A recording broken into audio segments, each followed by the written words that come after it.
At the end of the 20th century, AIDS quietly descended like a plague of cold violence. The harm caused by this disease was far less terrifying than that of syphilis, but the panic that AIDS has generated over these decades surpasses the cumulative fear of syphilis over several centuries. In the first 2 years after the virus was discovered, it caused enormous alarm with a fatality rate approaching 80%. The patient's immune system became like an open door, where even the slightest germ could be deadly. With the isolation of the HIV virus in 1983, the problem was far from solved. Instead, even more questions arose. Where did the virus come from? Why does infection turn into a chronic disease? Why are some people not susceptible? How far have we come in prevention and treatment? In the often discussed topic of AIDS, we want to explore something more ancient. How exactly did this virus make its way into humans? The predecessor of HIV is the simian immunodeficiency virus, SIV. As early as hundreds of thousands of years ago, our human ancestors acquired resistance to the then existing SIV through minor genetic mutations, making it difficult for the virus to unlock human-to-human transmission. As a result, SIV could only target monkeys and apes. In its early stages, the virus was powerful enough to destroy the immune systems of monkeys, much like how AIDS affects humans today. However, after widespread infection, SIV chose to compromise, evolving toward higher transmissibility and lower lethality. This led to countless monkeys being infected, and due to viral mutations, a hidden danger was planted for the human species. The spikes of HIV are like a demonic sword forged over 1,000 years. For millennia, due to limited transportation and species barriers, SIV had no opportunity to break through until the involvement of several species completely shattered humanity's ancient genetic defenses. The game changers were chimpanzees, gorillas, and sooty mangabes, with chimpanzees playing the main role. For thousands of years, chimpanzees' predation on monkeys led to wounds and blood coming into frequent contact with monkeys. Some monkeys, SIV provided the viral backbone, while others contributed the envelope proteins. After countless coincidences, a hybrid SIV successfully infected chimpanzees. The virus then spread within chimpanzee communities through bites, mother-to-child transmission, and sexual activity. This process is quite complex, as illustrated in this diagram. As for the transmission from chimpanzees to humans, we can't be certain about the exact process. It probably wasn't what most people imagine, having sex with chimpanzees. There were some reproductive isolation mechanisms at play, but we can make an educated guess. In early 20th century Africa, hunting was the main way of life, and among the targets hunted by Africans were chimpanzees.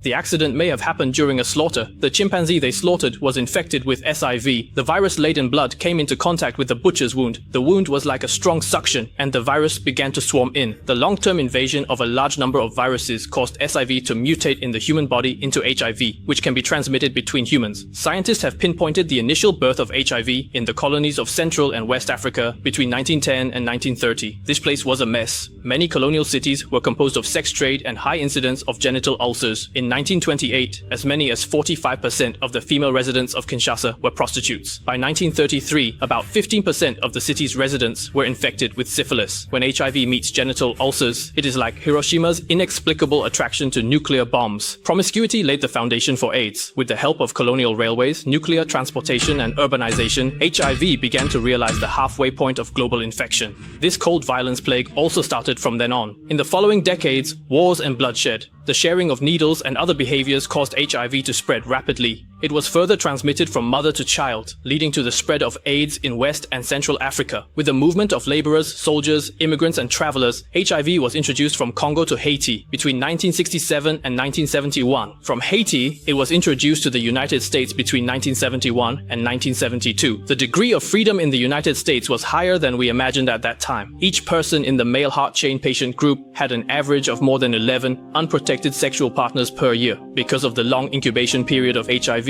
and the low incidence rate, it did not attract people's attention at first. Until 1981, several hospitals in Los Angeles successively admitted a group of strange patients. This group of people had the same characteristics. Male homosexuals were in their youth and at the peak of their immunity, but they suffered from a type of pneumonia that almost only appeared in people with immune collapse, pneumococcal pneumonia. In the same year, doctors found purple pneumonia in people in New York, and the old gold dealers who were also in their youth and at the peak of their immunity. The red bump was a rare Kaposi's sarcoma. Just when people thought it was a disease of a specific group, some people who injected drugs also developed the same symptoms. Some of these people lost a lot of weight, which was called Sales syndrome. Others were repeatedly infected with various bacteria, viruses, and parasites. Each time they were cured, new symptoms would appear. The infection was endless. There was no clear pathogen that could explain all the symptoms of these patients. They had only one thing in common: their immune systems had almost collapsed. When the first case of AIDS was discovered in a major American American city, the HIV infection rate in some communities had exceeded 5%. In 1982, the number of cases continued to increase. Scientists soon realized that this was not a single cancer or infection, but a complex syndrome centered on the collapse of the immune system. The CDC called it acquired immunodeficiency syndrome. The name did not explain the cause, but rather felt helpless at the time. They only knew that the patient's immune system was being destroyed, but they did not know the enemy. At the time, the immune system of the people in the 7th year of life collapsed, and the symptoms were varied and rare, a series of difficult to classify symptoms that fit together like an incomplete puzzle.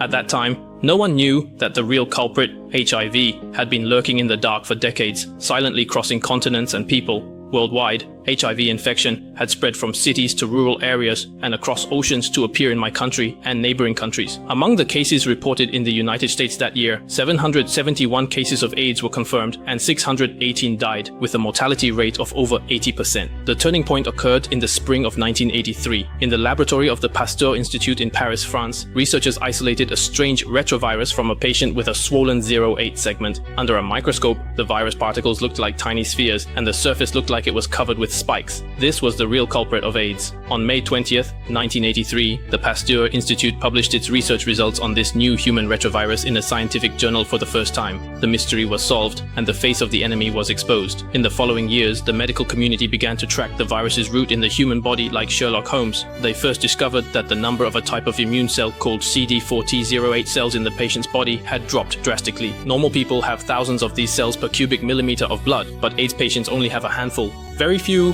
hundreds, or even fewer of these cells were originally the commanders of the immune system, responsible for coordinating the entire defense network. Once they were destroyed, the immune system would collapse immediately, just like an army without a general. Scientists conducted in-depth observations on this phenomenon and found that HIV would enter CD4 cells and integrate its genetic code into the host's genes. From then on, every time the cell replicated, it was like working for the virus, continuously producing new virus particles. Eventually, the cell burst and died, and more viruses poured out to infect the next target. Therefore, in the early stages of infection, the immune response caused by the foreigner will cause the patient's resistance to decrease, and flu symptoms will appear. However, because the immune system can quickly replenish CD4 cells, this symptom will disappear without any treatment. However, the replenishment of CD4 cells is equivalent to giving HIV an unlimited reserve, which can continue to repeat the steps of the acute infection period and expand in scale. Until a few years later, the HIV content in the body is close to bursting, and the immune system can no longer replenish enough CD4 cells. For more than 10 years, the immune system has been gradually defeated in the endless battle with HIV. Finally, HIV can no longer be contained, and the immune system collapses across the board. All common and rare pathogens can easily break through the immune defense line. The variety of symptoms is caused by the differences in the sources of infection. This is the real horror of AIDS. It does not kill the host directly, but makes the host lose the ability to resist. Over the years, people have stepped on countless pitfalls and always think that sexual transmission, blood transmission, and mother-to-child transmission are the key means of spreading AIDS. At the same time, a more special group of people has been discovered: natural immune people and elite controllers. The specific HLA alleles carried by elite controllers can more efficiently tell CD8 T cells the appearance of the virus, so that CD8 has a high sensitivity and rapid response to HIV.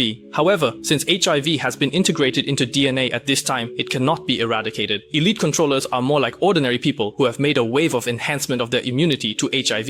HIV is on the road to saving seconds. Over time, what is left are the original viruses that are forced to hide in the sinking area. Although the virus is still there, it is like being split in the pages of the component book and can hardly replicate for decades and cannot cause any waves.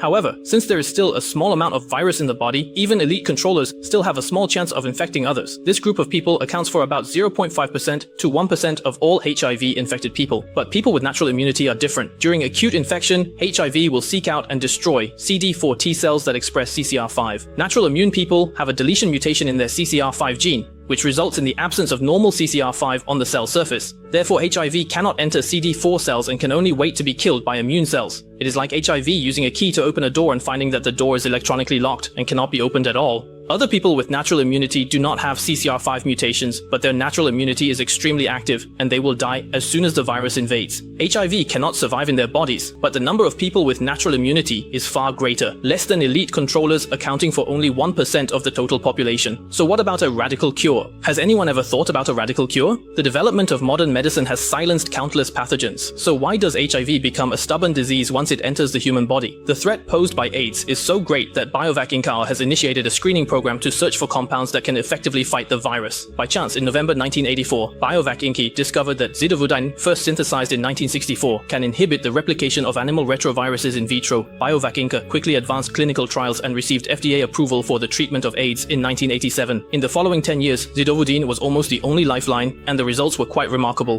By 1990, in the 10 years since the emergence of AIDS in the United States, a total of 16,969 AIDS cases and 12,453 deaths had been reported, with a mortality rate of around 75%. Although several new drugs were subsequently approved, the reality was not optimistic. Using a single drug alone, it will fail soon. As an RNA virus, HIV mutates very quickly. Many patients still decline after a brief improvement. A change in tactics is imminent. In 1996, in order to solve the dilemma that a single drug cannot effectively treat the disease, researchers proposed cocktail therapy, which no longer relies on a single drug, but a combination of multiple drugs taken at once to interrupt the viral replication chain at multiple points. The first use of this therapy caused the patient's viral load to drop sharply, the immune system gradually recovered, and the mortality rate dropped significantly. From that moment on, AIDS changed from a terminal illness that is certain to kill to a chronic disease that can be controlled in the long term. With the subsequent discovery of new chemical components, the number and combination of drugs increased, and the side effects became smaller and smaller. In 2006, the first compound drug appeared. Patients no longer need to swallow dozens of pills every day. In 2010, medical scientists developed long-acting injectable drugs. Previously, HIV patients had to take oral medication every day. Fear of missing 1 or 2 doses may lead to viral rebound or drug resistance, while long-acting injectable drugs are like a protective shield planted at regular intervals. Each injection can maintain the drug's effect for weeks or even months. Patients no longer need to remind themselves to take the medicine every day, nor do they need to worry about the risks caused by missed doses. In 2022, lenacapavir, developed by Gilead, was approved by the US FDA and became the first HIV treatment drug injected once every 6 months. In 2025, lenacapavir was approved for HIV prevention, becoming the first preventive drug injected once every 6 months. There are other options in the meantime, but so far, all options can only suppress but not eradicate AIDS. The core reason why AIDS is difficult to eradicate is the reverse pathway. The flow of genetic information is one-way inheritance, which is to read the instructions, then copy them into copies, and then have the factory translate them into parts to build life. The instructions for HIV are initially RNA, but it has its own reverse pathway to enter cells. After the cell is infected, it will convert RNA into DNA, and then force this DNA into the cell's gene library to become part of the host gene.